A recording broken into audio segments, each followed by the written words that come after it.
everyone, welcome to INDSA Podcast. Here on INDSA Podcast, we inspire everyone to choose the food that brings the good, as well as dive into nutrition and dietetics to know more about it.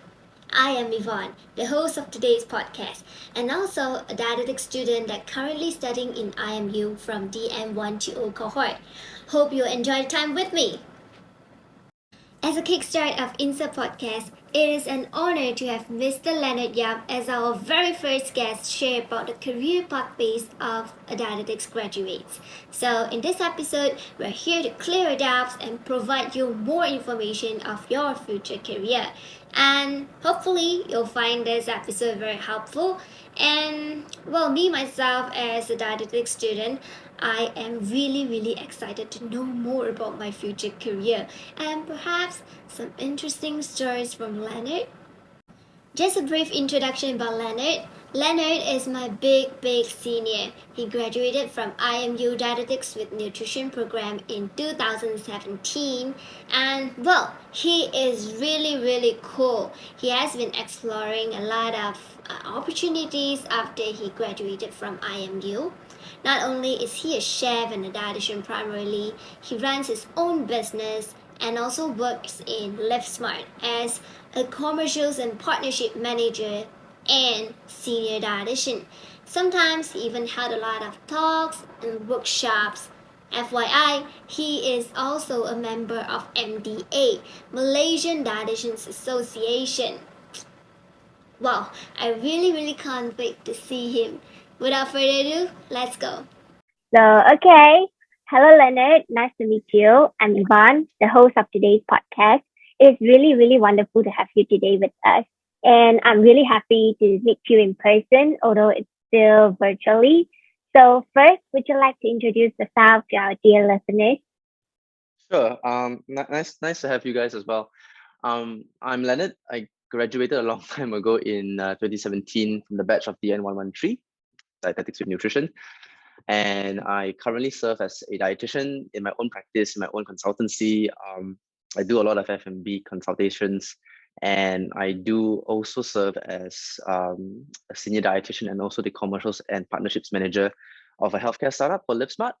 And yeah, that's mainly what I do these days. All right. So before we start, I'd like to have an icebreaking session for you and the listeners. Would you like to go for it? Yeah, sure. Why not? Okay, so first question, I'm sure lots of us are really curious about this. So why do you have your IG username as Landy Tofu Dietitian? So it changed quite a fair bit. It started with Leonard the dietitian. Lenny Tofu Dietitian was just a fun little twist because I was eating tofu. I think tofu is great, and just want to have a bit of fun. That's really it. Well, I think it's very rare to hear someone that loves tofu because my friends usually treat me as a weirdo when I order tofu lah. I don't know why. They just hate tofu anyway. So yeah. Tofu is great. There's no debate about that. It's perfect. Yeah. All right. So the next question, this one could be very interesting. Well, what's your MBTI? Oh, you mean the personality test thing? Yeah. All right. So I've done this test many times actually, and it always comes up with the same results. I'm always an architect. So in the recent one that I did was INTJ-T.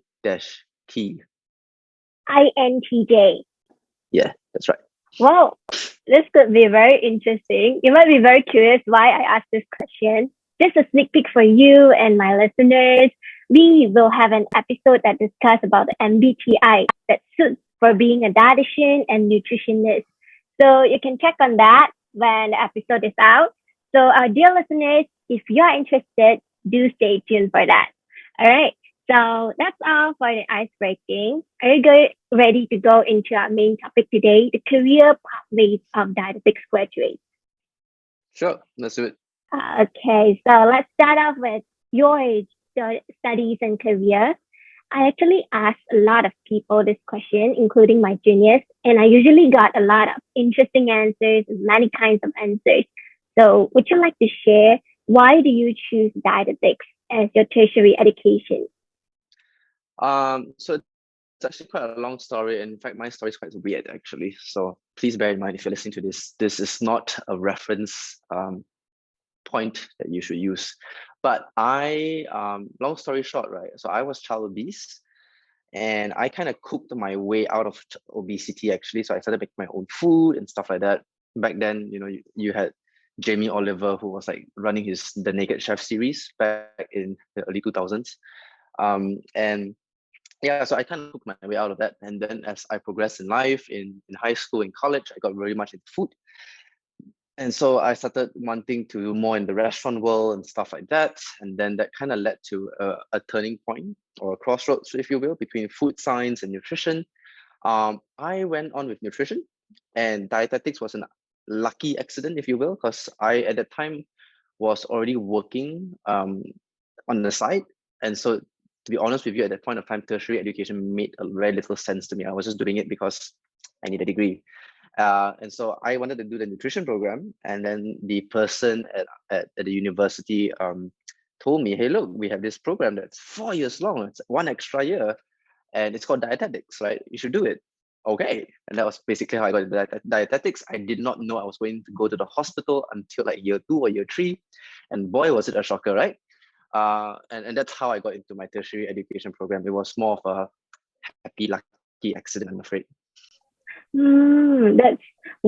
think it's very magical for you. Like, I just go into this, and it's like more adventurous. Yeah, not planning. I think it's great memories for you, because not everyone will experience something like that. So yeah, actually, many people think that dietitian is a very limited job, right?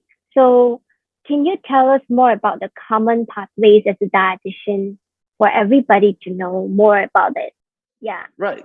So the common pathways are very traditional in the sense that, for those who are listening who are not perhaps in the healthcare field, right? Dietetics is effectively a clinical nutritionist, right? And basically that means you actually have clinical experience just like any other clinician, be it a doctor, dentist, or God knows what. And you actually work in hospitals. And so from the hospitals itself, you can work as a clinician. So that's where you being a clinical dietitian comes into play, where you see all sorts of different more acute cases than anything else. And you basically treat patients using food, right? So anywhere as simple as, well, this isn't simple, but diabetes management, for example, all the way to cancer management, post-operations procedures, enteral feeding, or feeding through the nose, for example. In certain countries, you also calculate the parenteral nutrition, or that's the nutrition through the veins, for example. And that generally is done by a clinical dietitian. Within that same space, in the hospital setting, you also have then food service dietitians, because someone has to monitor and QC the food that's being served to the patients. And that's where, again, a dietitian comes into place, whereby they work with chefs, they work with food service providers to ensure that meals are therapeutic based on the needs of the patient. So whether it be a kidney patient, a diabetic patient, heart failure patient, yada, yada, yada. And you kind of have to curate that accordingly. And the third more general traditional pathway is to be in the community setting, whereby you work at the other end of the spectrum of healthcare, more preventive, more primary. So for example, it could be, running education campaigns, to support healthy eating principles, healthy eating patterns, as well as, working with, a physician in primary care if somebody has a weight loss issue, for example, that needs to be tackled before it progresses into full-blown type 2 diabetes and stuff like that. I think the other one sector that you could consider as traditional or common is the academic sector.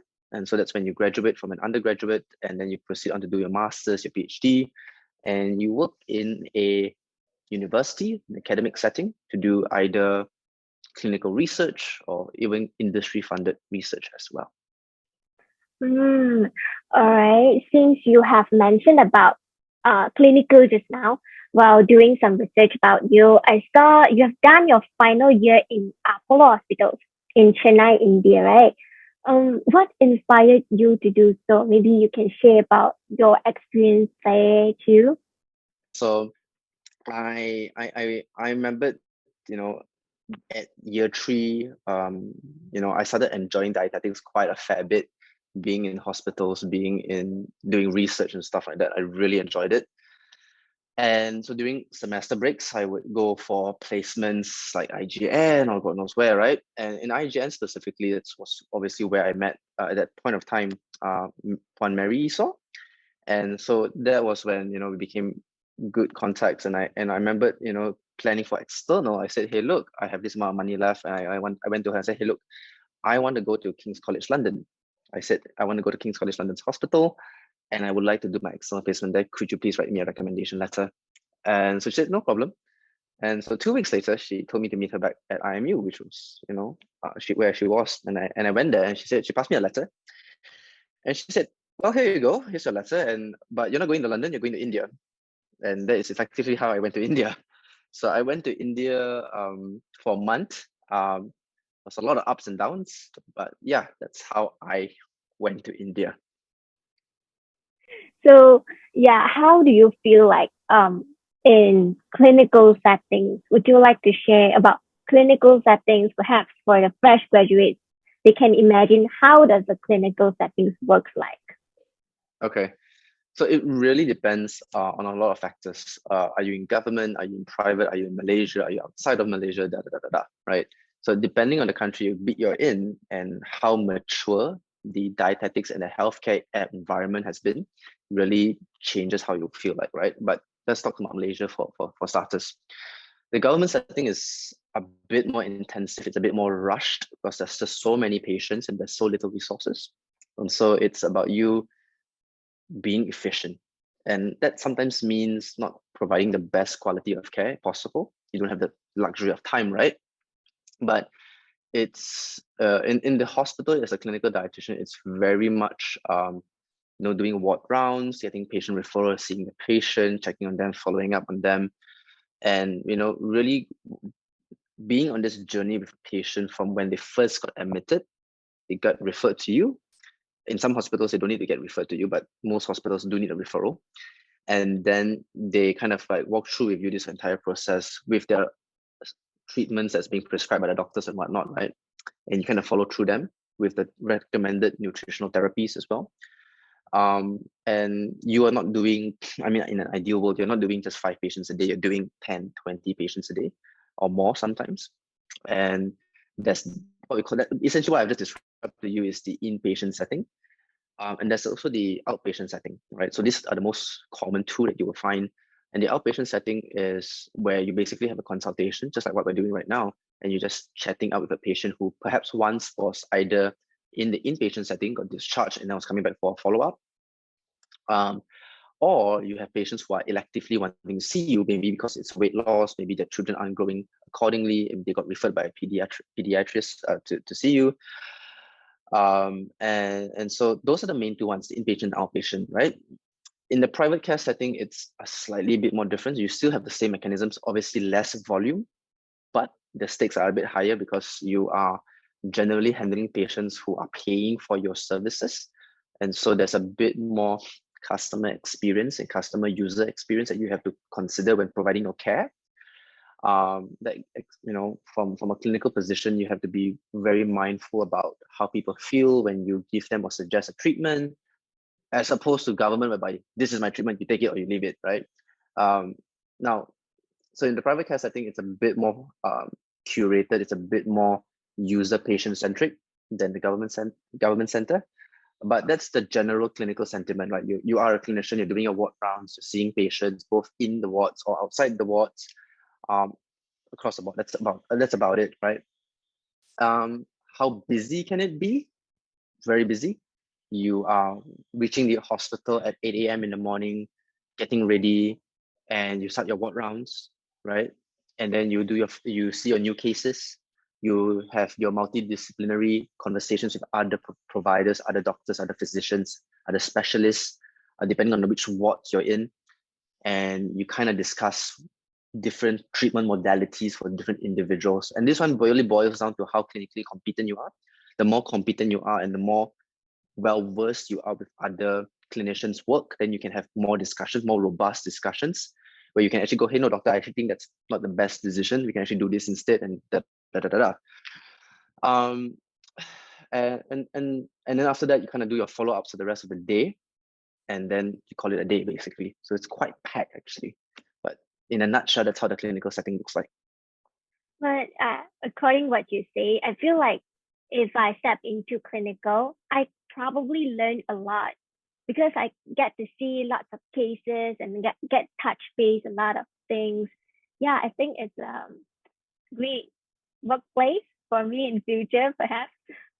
It depends though, because like the case variety varies from hospital to hospital. So for example, in Hospital Pulau Pinang, for example, right, up north, it's more cancer centric. So you see a lot of cancer patients, right?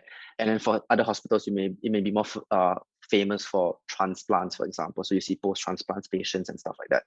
So it really depends on which hospital you're at, and but you definitely, by working with different physicians, different providers, you definitely get exposed, if you want to, different ways of working and different thought processes of other clinicians as well. Okay. So according to your LinkedIn profile, right, and you have just stated just now, you're currently working in LiveSmart. Can you share with us, like, what is the day-to-day job scope like working in the digital health area, and what does the digital dietitian actually do? Right. So perhaps let me give you two perspectives, right? Because I serve as a senior dietitian, but I also serve mainly as the commercials and partnership manager, right? So in all honesty, I only have about one day that I dedicate for clinical work. But let me just give you the perspective of a digital dietitian in general, because I started my career in another company where I went straight into digital healthcare as well. And so generally, when you enter your day-to-day, you start your day, right, you first look at number of patients you have for the day, right? Who has booked you in, and what kind of calendar events you have, right? So sometimes you'll be booked in for basically similar to what you would have in the outpatient setting, maybe 5-6 patients a day, and then you will have your miscellaneous tasks to do, right? So things like maybe you're creating additional educational content that's either used to educate patients or used as kind of marketing collaterals as well. You may be preparing events or talks, for example, content pieces and stuff like that. In my general field of work since day one, I've always been kind of half and half. I've always been part dietitian, part marketing, or part business management and stuff like that. So I've always had like one leg in doing other things, like having discussions or having meetings with other stakeholders to discuss about ways on we can move the business forward. So in a day, basically, I start my day with looking through my patient load. I then schedule my other events with other stakeholders, settle my patients, write out my patients' notes, prepare for the next day, and call it a day from a pure clinical standpoint. So your job is like more to community, and also you play a lot of roles at the same time. I feel like, yeah. So can you share with us how do you juggle between so many things at once? Yeah. There's a reason why I have no hair. But I think so to kind of give a bit of perspective, right? So I have my traditional work, my 9 to 5, if you will, as a commercials and partnership manager, senior dietitian. I also have my own consultancy which I run. That sometimes I do talks, I do webinars, I consult other people in the industry in terms of, especially with F&B. So in terms of juggling all of these different projects with my 9 to 5, so 9 to 5 is 9 to 5, right? I don't run away from that. My 9 to 5 is always dedicated to my work. And how you manage that is really, scheduling things and being very intentional with what you want to do with your time. So for example, you would schedule things like, okay, you know what, these are all my meetings in the day. This 1 hour I'm going to spend on doing this particular task at this hour, and so on and so forth. 3 to 4 p.m. is maybe my break time where I have a snack or whatsoever. And so you kind of be very intentional with work, and that helps process things very fast. Personally, what I do is at the start of the day, I don't like typing. I like writing. I have a piece of paper that I have in my bag at all times where I write down things I want to do every single day, and I kind of cross them out as I go through the day, right? For my personal work, obviously it happens after work. It happens at night. It happens on the weeknights. Happens on the weekends, and that kind of, you know, you do it because there are certain objectives you're trying to achieve, and you just learn how to compromise a little bit with, traditional social time and stuff like that. But if the reward is good enough, you just find a way to get it done, I guess. So I do agree how you plan your things. I found it very effectively because I have my own planner also, and I write down all the things, my schedule, my to-do list. Yeah, that's how I keep myself very effective and everything's under control. I think you have run a lot of projects too, right? Would you like to share some of your projects that you're working on to our listeners? So some of the main things that I'm working on right now. So I'm actually in a new space where you're seeing me right now. And we're converting this space into a filming studio and a kitchen studio. So in the next 6 months or so, we'll be churning out content for my personal work. So for the record, right, I own a very small production house, and we basically produce very minimalistic style content for clients, be it for marketing purpose or whatnot. But we basically have been doing content for people, and I've always wanted to do content for myself properly, right? If you notice some of my things that I do, occasionally I have one content piece here and one content piece there, but it was never cohesive, right? So we kind of want to spend a bit of time, money, resource into doing a proper content journey. And so in the next 6 months, we'll be using this space to churn out a lot of content that revolves around food, revolves around nutrition, obviously. But mainly these two things: food, nutrition, recipes, kitchen works, kitchen reviews, nutritional tool reviews, and stuff like that. So that will be happening in the next 3 to 6 months. On top of that, there are existing F&B projects that are ongoing. However, I can't disclose all of them. There are certain, perhaps not the most dietetics related projects that I undertake as well. So if there are certain, I can't disclose all the brands, but there are certain, if you go to certain places to buy boba or to buy fried chicken or Korean fried chicken, you might see a particular cookie, for example. So I do work with partners like that, and we develop recipes for those cookies, for example. We also work with both large and small scale producers for recipe procurement. So maybe, for example, they want a particular cookie that is going to be incorporated into the ice cream, for example, right? And they need a cookie that has very low hygroscopicity, whereby it doesn't absorb a lot of moisture, so that it retains its crunch when you put it into the ice cream and stuff like that. So we actually work on developing those kind of recipes as well. And I think those are the two main projects I can disclose. The rest you kind of have to like wait and see, and maybe if you pick it up, you pick it up. But yeah, those are some of my projects that I've been undertaking at the moment. Yeah, I'm really looking forward to your videos for the next 6 months. I'll be the first one to view it. Okay, so since you have been working like years already, did you meet any challenges in your career as a community dietitian? Plenty. How long do you have? So like, I think for many of us, when we first start out, right, we kind of want to feel like we are the expert, we are relevant, you know. And I remember back in HTJ days, HTJ is Hospital Tuanku Jaffa in Seremban, where many of you will do your final year placements. And I remember trying to look as old as I can so that people would actually listen to me. And I succeeded in some way. Like there was actually a doctor that came up to me and thought I was actually the permanent dietitian there. Obviously, I'm not. But that was one of the biggest struggle, which it was to put my step forward and develop reputation, develop branding, and to be able to have that confidence to actually provide care to people, right? The other thing that I think personally it was very challenging for me was I was never a very booky person, right? I loved and I think this you can actually see this whenever I do workshops or trainings with students or whoever it may be, right? My style of expressing has always been more all over the place, a bit more dramatic, a bit more visual, right? And that's because I like the whole storytelling approach in terms of learning and education. And that's also why, personally, when it came to my clinical learning years, it was very difficult for me for understanding MNT through a book.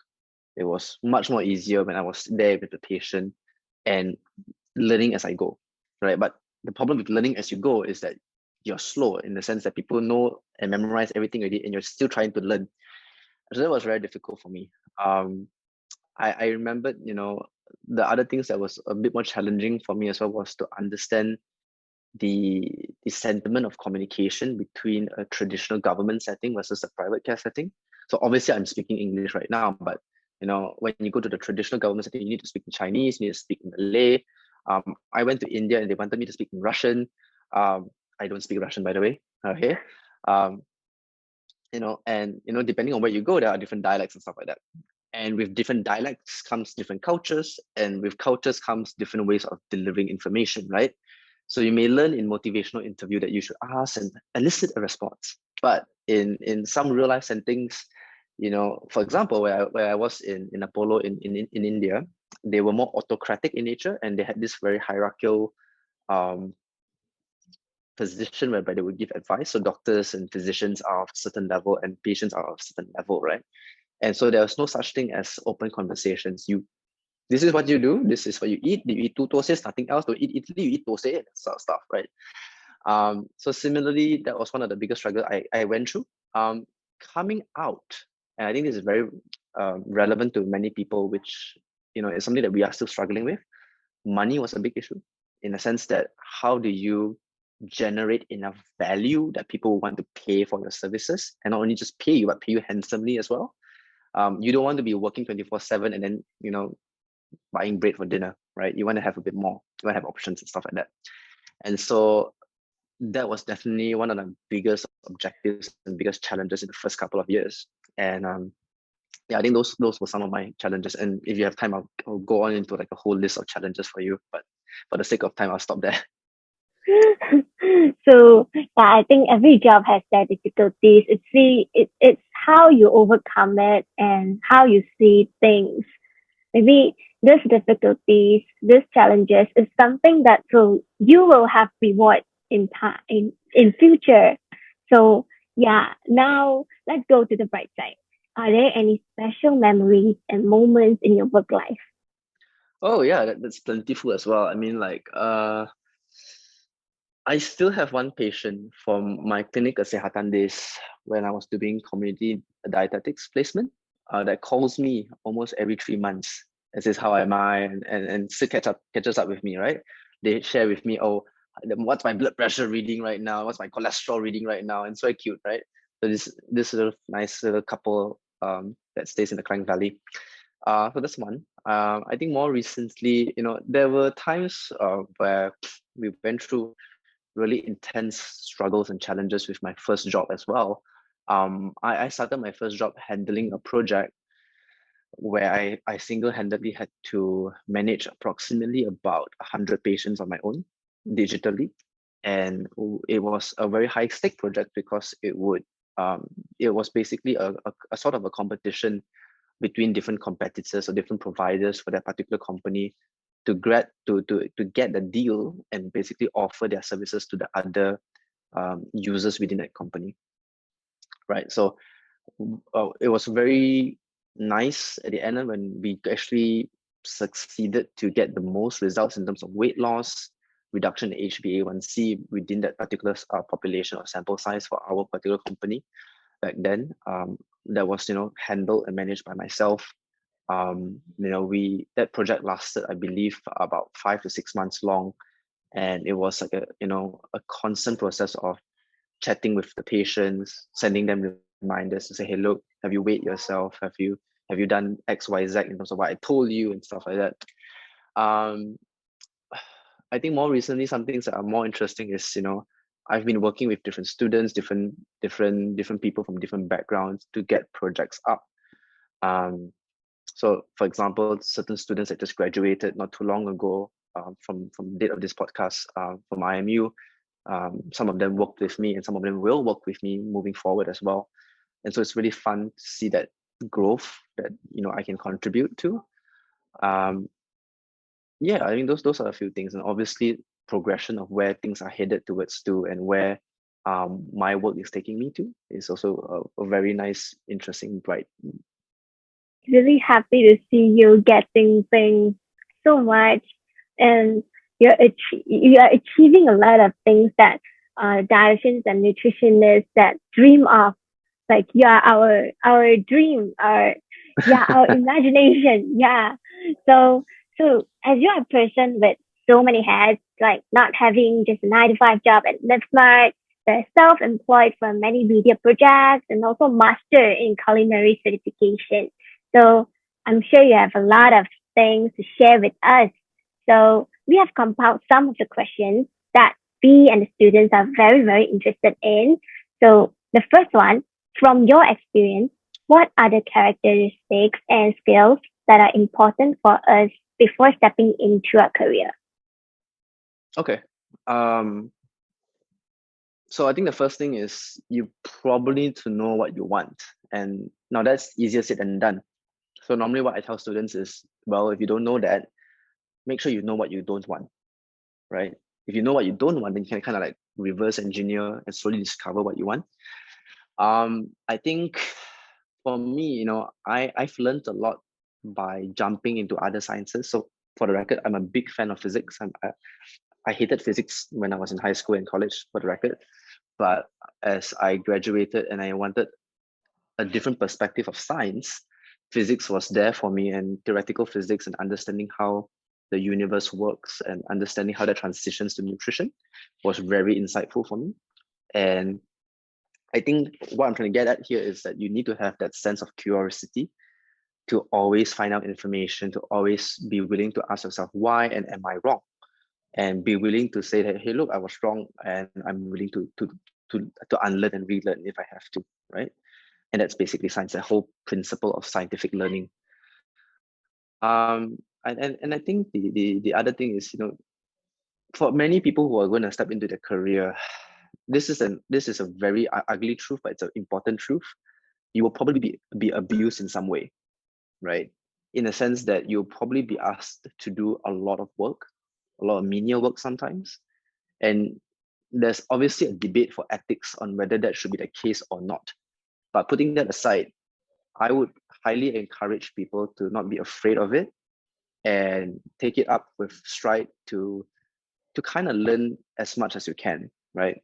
The truth is, in your first couple of years, chances are you know less things than what you know, right? And it's in that 2 years whereby you kind of discover what you don't know. And in the third year, kind of pursue what you want to then know. Something like that. And so don't be afraid of hard work. Don't be afraid of being brutally slogging to achieve what you want. And I think it's really important to keep the objective and the direction very clear. If you come out and you are fixated or very clear that you want to be a clinical dietitian, then you kind of need to understand, areas that you really want to excel in. How do you then subspecialize and so on and so forth? If your role is more similar to me, for example, which is to expand influence and options, then it's about how can I identify and nurture talents so that I can go beyond my limits and have multiple reach. So yeah, that's a bit long-winded, but in a nutshell, those three things. So yeah, there's a question that lots of students are very curious about this, including me myself, as our career is a healthcare professional at the end. So does GPA really matter when looking for a job? Absolutely, it does matter to some extent. It doesn't matter so much after you land a job, right? Now, the thing is this, you don't want to go into a job interview with a GPA of 2.1, for example. It's a very arbitrary number, but basically you don't want to go into an opening with a really bad GPA. You want to have you don't need to aim for first class honors, although if you can, by all means, go ahead, free PT and whatnot. But you probably want to have, a realistic and somewhat, comfortable GPA that at least portrays some form of academic coverage. Yeah. The rest of it really boils down to how you speak, how you communicate, how you present yourself, and what do you offer in return.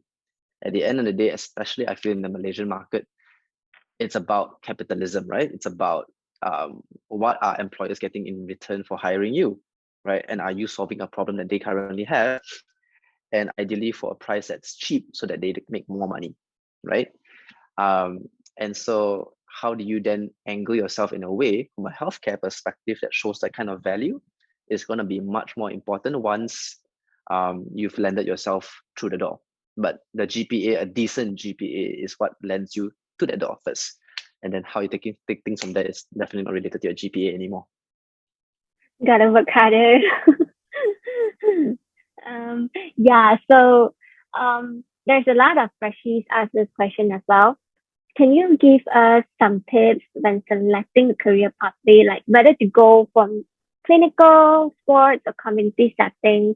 How do we choose it? Is there any tips for them? And maybe you can share some resources for the fresh graduates to look for when they're looking for a job. So only a minority of you will actually know from the start that, oh, I want to be a clinical dietitian. And even if you do know, it's, you know, the certain thing about life is uncertain, right? And because of that, you may know what you want at first, but it's not to say that it won't change, right? You may change to something else completely later on. So in terms of helping yourself to identify, I think it's about boiling down to what you want first and understanding the realism of what certain things are associated with what. So for example, if you want to be a clinical dietitian, but you also want to be a multimillionaire, they're saying, right? Chances are, if you stick to the traditional pathway, I don't think you'll get there, right?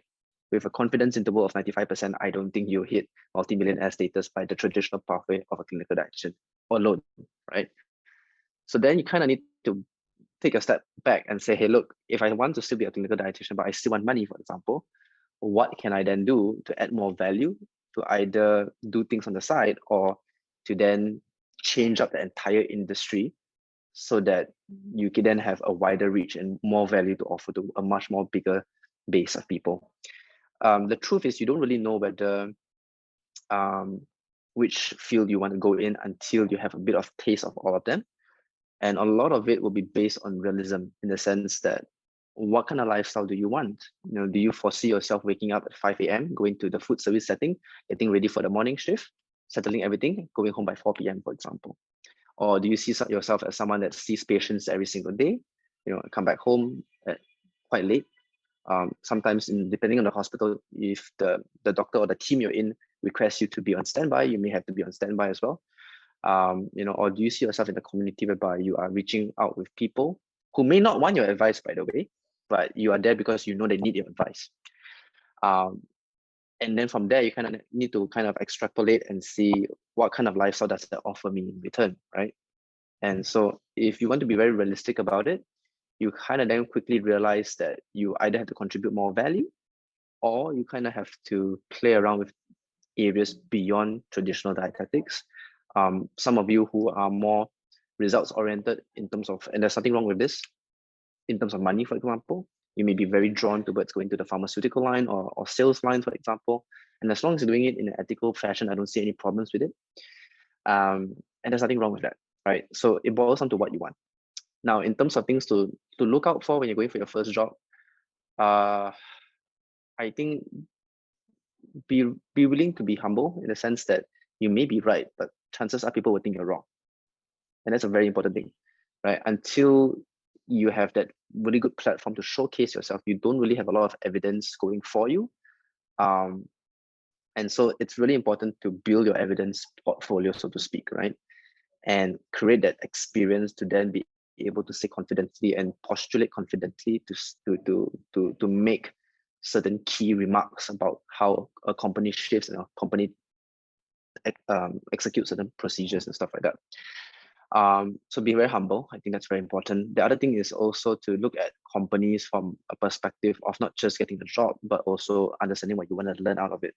The truth is, most of us won't have the luxury of finding the dream job or the exact job that we want. A lot of it will be based on what's available. And as long as you're practical about it, and as long as you are able to identify what can you get out of it from a learning experience, chances are you're going to be on the winning side of things. Okay, but at the same token, be very careful when companies are requesting you to represent them as a front-facing person to endorse certain products, for example. Those are generally very big red flags. You don't want to be in a position whereby you go beyond science and start making claims about a certain product growing hair out of nowhere, for example. You want to be very careful about ethics, because what you then say in front of a camera, for example, kind of like paints you as a reputation for years to come. So you want to be very, very careful about that. So, perhaps you can share some of the resources for the fresh graduates to look for while looking for a job. Is there a platform? Let me think. I think the most basic and rudimentary one is, keeping in touch with your lecturers, keeping in touch with, the associations, for example. Those are very good places to start, to have access to all the information and whatnot. If you can subscribe to journals, that would be also very, very powerful, because especially if those of you who want to be in the clinical work field, right, you probably need to definitely be updated. There are a lot of different platforms on social media these days that also curates scientific materials that are just recently released, and you can subscribe to as well, that kind of provides you all those updated information. What else? Let me think. Being engaged with the community of people that you want to be a part of is very important. So for example, and I'm advising this to myself right now, not just to everyone who's listening, right? If I want to be working with people who are MDs, CEOs of companies, for example, I probably should learn how to play golf and go and play golf with them. PSA, I have not learned how to play golf yet. Similarly, if you want to be a clinical dietitian, you probably want to hang out with people who are clinical dietitians and kind of explore the conversations that they are having. If you want to be part of a larger picture in terms of hospital management and stuff like that, you probably want to be speaking to those people as well. So a very good rule of thumb is this, people always want to know, how do you make more money and stuff like that, right? You probably are, how much money you make is probably the average of the 5 closest people you spend time with. All right. And so who you spend time with outside your family and friends really will dictate how your career will shift accordingly as well. And especially in Malaysia, where a lot of things is based on context and who you know, it's really, really very, very relevant. I think that the other thing that might be very, very useful that I forgot to mention just now is to perhaps find a mentor. Especially if you don't know where to get started, right? Having someone that has a bit of experience ahead of you to be able to then say, hey, look, I think you're doing a very stupid mistake here. I think you shouldn't do this, right in your face, is very, very useful. And having that someone will definitely be very, very useful. But yeah, those are the few things. So, would you like to share, is there any interesting pathway that we as a dietetics and nutrition graduate can venture into?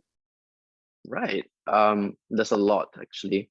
So I think the first thing, if you want to look into this perspective, right, you have to first and foremost be willing to recognize yourself as not just a dietitian. And I say this in the sense that sometimes being a dietitian can be very limiting, whereby, no, I have to do my MNT, I have to do this, I have to do that.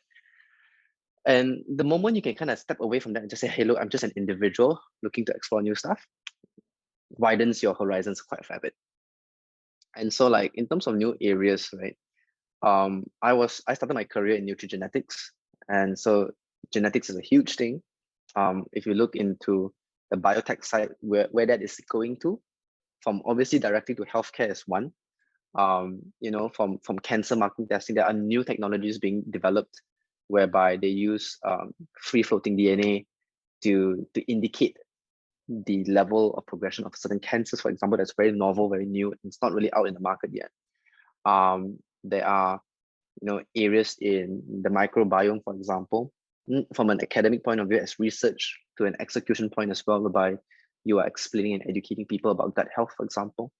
There are a lot of digital players now, not only here in Malaysia, but all over the world, that sends test kits to people to not only do DNA testing, but they do their own blood tests, for example, to do their own screening, to provide coaching sessions, education sessions, to design and develop content products, because you still need a clinician's input on what kind of information should you put in a report, for example, or in a user page, for example. There are places where it requires, a dietetic input or a clinical input on certain matters of country operations, for example. In a more community setting in the F&B world, as people are hopefully striving towards to becoming more healthy, right? You need dietitians and nutritionists to be there to give input in terms of how you design menus that are not just nutritionally friendly, but actually make sense to chefs as well, which is a bit tricky. Obviously, going beyond that, you can also innovate on existing models, right? How can you further streamline the clinical processes in hospitals? How can you further streamline care in the community setting, for example? So there's a lot of room for innovation, and it really depends on how creative and how innovative you are. I think beyond that, again, at the end of the day, right, if you can identify a need that's not fulfilled and you know how to think of a savvy way to address those needs, you potentially have a career there as well. All right. So since dietetics and nutrition are still considered as a relatively new healthcare professional in Malaysia, I would say. So do you think that our careers are more recognized compared to the past? Well, compared to the past, definitely. There's no two ways about that. But if you ask me personally, I think it needs to be more recognized. And I think this is the consensus of every other dietitian in the market or every other nutritionist in the market, right? It's a bit difficult in the sense that, like I mentioned earlier, there's a very realistic, practical thing that you always have to balance, whereby you can't expect people to just be dietitians or nutritionists, but they're paid peanuts, for example, and they cannot sustain their life, right? People want to settle down, we want to have a family, blah, blah, blah, right? So definitely recognition is there, but it's not enough. And there definitely needs to have more things in place to kind of spearhead a bit more, not only recognition, but also more value being poured into the market that people actually can see, identify, and then associate with a dietitian or a nutritionist. But yeah, definitely it's not enough. Hopefully we can make it more recognized in the future after I graduated, or you can make it more recognized in the community since, yeah, you have the influence power, I believe. So one last question. I believe lots of students are quite worried about self-enhancement after their graduation. Would you like to share how do you keep yourself enhancing and exploring more in terms like maybe hobbies, your career, or your professional knowledge? Right. My secret to this is basically being willing to be a bumbling buffoon in front of people who are much smarter than you. And so if you're willing to throw yourself into a room of people who are much better than you, who are much smarter than you, and even be as silent to just listen to what they are talking about, and then making mental notes to go and research on it later on, that is one of my most profound ways of learning. But yeah, definitely hanging out with people who are better than you helps a lot. And being willing to just explore areas that are way beyond your horizon, right? I mentioned about physics just now, but it doesn't have to be physics, right? It could be advanced food chemistry for whatever reason. It could be anything for that matter. But effectively, the whole idea here is progression, right? And we're not asking you to fly to the moon. We're just asking you to say, hey, look, if what you really want is to progress, you probably need some form of a daily approach whereby you're getting new information, whether that be LinkedIn, Instagram, God knows what. But the point here that I'm trying to make is you have to put yourself out there. And it's a very conscious approach of either hanging out with people that are better than you, hanging out with people who are way beyond your pay scale, way beyond your reach, for example, and finding your way in there. Getting access to materials to study and read, sometimes capo a little bit your ex-lecturers and see what they're doing, what's happening in the university also helps as well. But yeah, definitely putting yourself out there. For your profession knowledge wise, do you refer lots of websites or any resources that you would like to share to the freshies for them to look up? Right. I think one that's really, really useful is examine.com. It's basically a compilation of different research articles and evidences on certain topics. And so you can just type in PCOS, for example, and it shows you all the latest evidences, the summarized evidences, the links to the actual articles itself, all the different meta-analysis, all the different systematic reviews. And so that's really, really useful. Another one that's really, really good. Any professional body, any professional dietetics body, like the NHS, the British, the BDA, for example, the Australian bodies, for example, those are all fantastic to refer to as well. And those are my main ones that I look at a day-to-day basis. I mentioned earlier as well in terms of journals, right? So if you can subscribe to it. Okay, if you don't want to subscribe to journals, you can subscribe to Facebook groups that post updates on the journals. So there are groups that would update, hey, look, Jama has a new research article on omega-3 fatty acids. And then you just like find a creative way to go and look for the article, right? I won't mention what on record what the creative way is. And you know, those groups may also help you as well. But yeah, I think those are some good examples I can give straight away. Okay, so I feel like what you said just now is like, don't be shy to venture into something that you don't know. Just willing to try. Don't like afraid of failure. Yeah, that's very important. Willing to try and willing to be an idiot in front of people. That's my secret. Yeah. So yeah, that's the end of the podcast meeting. So sad. It's time to say goodbye already. So before wrapping up the session, would you like to give some advice to the students and maybe share some of your life quotes for them? Ooh. I think at the end of the day, it's really a journey that you have only begun to start, right? And in fact, I myself am still rediscovering and discovering new things every single day. And so being flexible to understand that dietetics may be your starting point or nutrition may be your starting point, but it not necessarily is your ending point. It could be a lot of different things.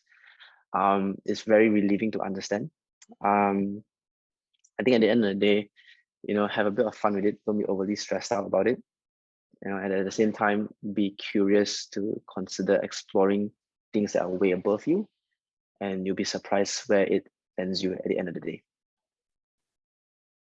All right. So yeah, thank you so much for joining us today, Leonard. And I hope that you have enjoyed the whole session with me. And My pleasure. definitely I've learned a lot from you and you inspire me a lot. And yeah, gotta work harder to be the reliable dietitian for those who trusted me. And this is definitely a fruitful sharing session for our future dietitians and nutritionists, especially those who are graduating soon. So lastly, Leonard, would you like to share some of the contacts or social media accounts for us? Yeah. I think you already mentioned a few just now, so you can find me at on Instagram at Lenny Tofu Dietitian, or just look for Leonard Yap, you'll find it as well. Or just look for Leonard Yap Dietitian, and then you'll probably get it as well. I'm mainly active there, but I have to be honest, I'm a bit more quiet these days. So, but if you need to reach out, just drop me a message, drop me a DM. I'm more than happy to see what we can do. In fact, especially if you're a freshie with ideas and you need either resources, funding, or whatever, and you're looking for some sort of support, by all means, reach out, and we can always have a conversation to see what we can do together as well. Okay, so once again, thank you, Leonard, for joining us, and hope to see you soon and stay safe. Bye. Thank you.